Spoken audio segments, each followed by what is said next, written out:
Welcome to Nightmare Report.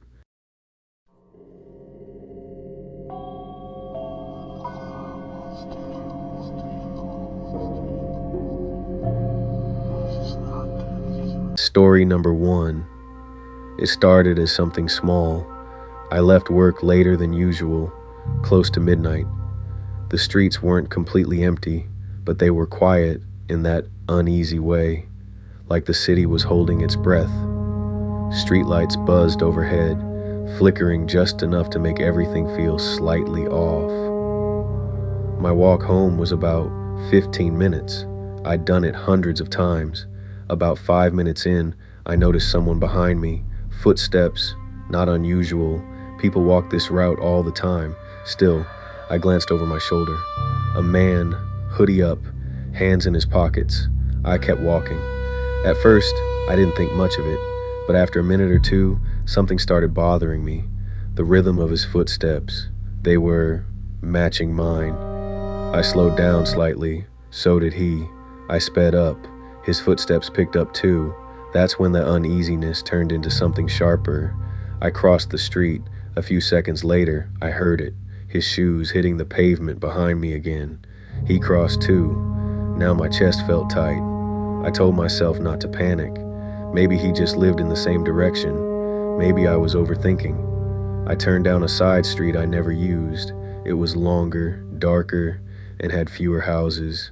I didn't even make it halfway before I heard him again. Still there, still matching. I stopped walking. The footsteps behind me stopped too. I didn't turn around right away. I just stood there, listening, waiting. Silence. Finally, I turned. He was closer than I expected, maybe 20 feet away, standing completely still. I couldn't see his face. The hood covered everything. "Can I help you?" I said, trying to sound calm. He didn't answer, didn't move, just stood there. That's when I noticed something that made my stomach drop. His chest wasn't rising, no breathing, nothing. I took a step back. He took one forward, and then, in a voice that sounded wrong, like it was layered over itself, he said, "You're almost home." My blood went cold. Because I hadn't told him where I lived, I turned and ran. I didn't care how it looked. I sprinted. My footsteps echoed too loudly, my breath coming out in sharp bursts. Behind me, nothing. No footsteps. That scared me more than if I had heard him chasing me. I didn't stop running until I reached my apartment building. I fumbled my keys, nearly dropping them, and slammed the door behind me, locked it, deadbolt, chain, everything. I stood there trying to catch my breath. That's when I heard it, a soft knock on the inside of the door. Story number 2. Everyone in my neighborhood knew about the shortcut. It cut through a narrow path between 2 abandoned houses, saving you about 10 minutes if you were walking home from the bus stop. During the day, it was fine. At night, people avoided it. But I was tired. It had been a long shift, and I just wanted to get home, so I took the shortcut. The entrance was barely visible, just a break between 2 leaning fences.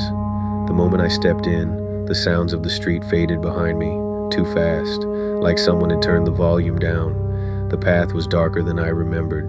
Trees overhead blocked out most of the moonlight. My phone flashlight barely reached more than a few feet ahead. Halfway through, I heard something, a voice. "Hey!" I froze. It came from ahead of me. I lifted my phone, shining the light forward. Nothing, just the narrow dirt path and the broken outlines of the houses on either side. "Hello?" I called out.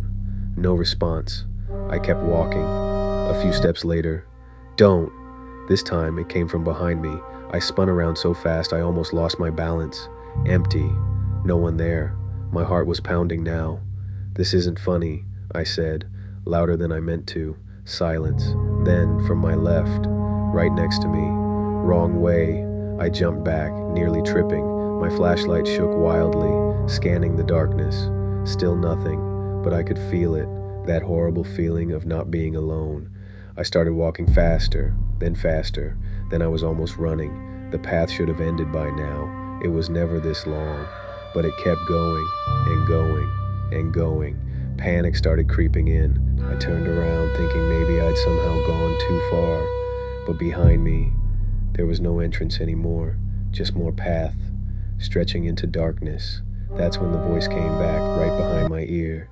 You missed your turn. I ran.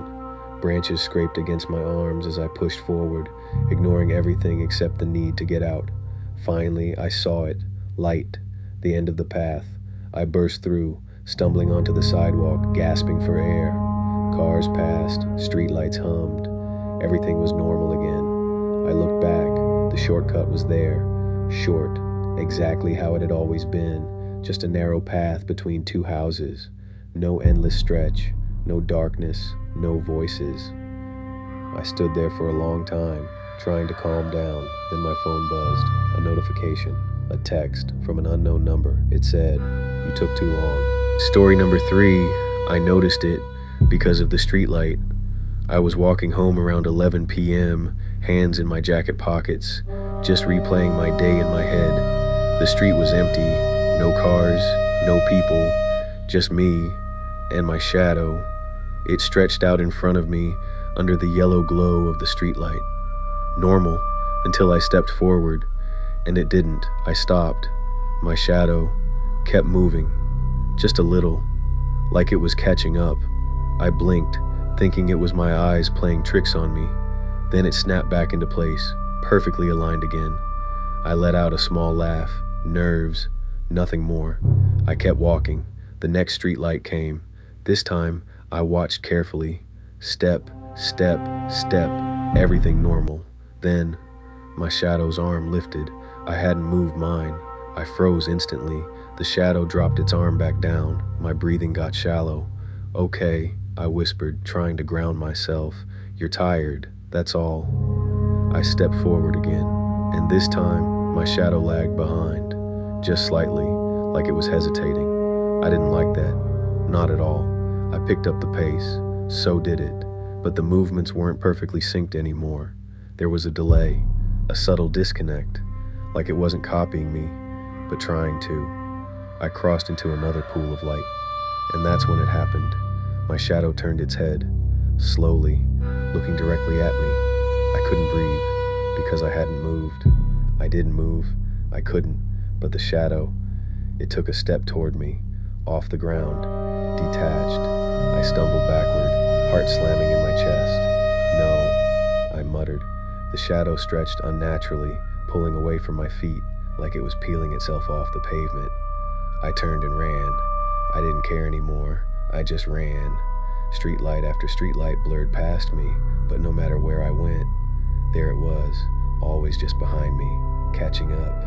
I finally reached my house, practically throwing myself inside. I slammed the door, locked it, and collapsed against it, shaking, lights on, every light. I looked down, no shadow. Relief hit me all at once. I laughed nervously, running a hand through my hair. "Just my imagination," I said out loud. Then I looked up at the wall across the room and saw it, my shadow, standing there, even though I wasn't. Story number 4. It started as a normal walk. I had stayed late at work, nothing unusual. By the time I left, the streets were mostly empty, the kind of quiet that settles in after midnight when even the city seems to exhale and slow down. My apartment was about a 20-minute walk away. I could have called a ride, but I'd done this walk dozens of times before. Same route, same turns, nothing ever happened. At first I didn't notice him. I was halfway down Maple Street when I heard footsteps behind me. Not loud, not fast, just steady. I didn't think anything of it at first. It's a city, people walk at night. But after a minute or two, something felt off. The footsteps weren't getting closer, but they weren't falling behind either. I slowed down slightly. The footsteps slowed. I sped up. They sped up. I told myself I was being paranoid. It was probably someone just heading in the same direction. Happens all the time. Still, I decided to test it. At the next intersection, I made a right turn. Not my usual route. The footsteps followed. Now my chest tightened a little. Okay, I thought. Coincidence. I walked another block, then suddenly crossed the street midway. The footsteps crossed too. That's when I knew. I didn't turn around. Something in me didn't want to confirm it. Like if I didn't look, it wouldn't be real. Instead, I pulled out my phone and pretended to scroll, using the black reflection of the screen to glance behind me. There was a man, tall, hoodie pulled up, hands in his pockets, walking at the exact same pace as me, about 20 feet back, not closing the distance, not falling behind, just matching me. I felt that cold drop in my stomach. I thought about running, but if I ran, would he run too? Instead, I turned left. Another wrong turn, then another. He followed every time, no hesitation, no confusion, like he already knew where I was going. Now I couldn't ignore it anymore. I turned around fully. "Can I help you?" I said, trying to keep my voice steady. He stopped immediately, didn't say anything, didn't move, just stood there. For a few seconds, we stared at each other under the flickering streetlight. I couldn't see his face clearly. The hood cast a shadow over it. Then, he took one step forward. I turned and kept walking, faster now. My heart was pounding so hard I could hear it in my ears. I checked my phone. No signal, of course. I started heading toward the nearest gas station I knew, but it was still 5 blocks away. The footsteps started again, still behind me, still that same distance. No matter how fast I walked, no matter how slow, it didn't make sense. At one point, I suddenly stopped and spun around. He stopped too, same distance, like an invisible barrier kept him exactly 20 feet away. That's when it hit me.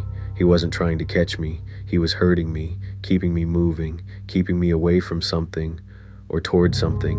My stomach dropped. I looked ahead. The street I was on wasn't one I recognized anymore. No streetlights, no houses with lights on, just darkness. And at the end of the block, a dead end. I froze. The footsteps behind me didn't.